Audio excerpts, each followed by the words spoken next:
Primeiro-ministro da Austrália, Fila Faliona, foi em visita oficial em Timor-Leste, onde reafirma compromisso e cooperação bilateral e a área OIOIN.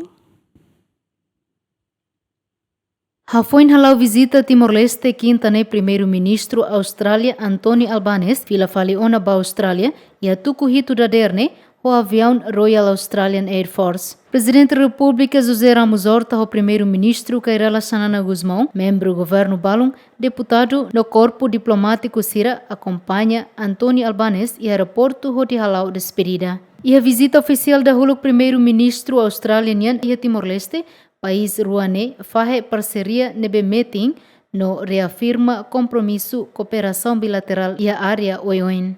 Além de Anthony Albanese Mos convoca encontro o presidente da República, primeiro-ministro no Parlamento Nacional. Estado Timor-Leste atribui grande colar da Ordem de Timor-Leste, a nessa condecoração a Asliu e a nação, no dar reconhecimento bania dedicação hodi hametin laço bilateral sira. Anthony Albanese hatoni agradecimento baninia visita da Hulukia Dili, tamba povo Timor-Leste composto husilabare kek, hambriki estrada ninin, hohak solok simunia banhira halo movimento husi aeroporto. Além de chefe governo Mos agradece ba primeiro-ministro australiano nia visita, no amizade hodi serviço hamutuk ba povo nia diak.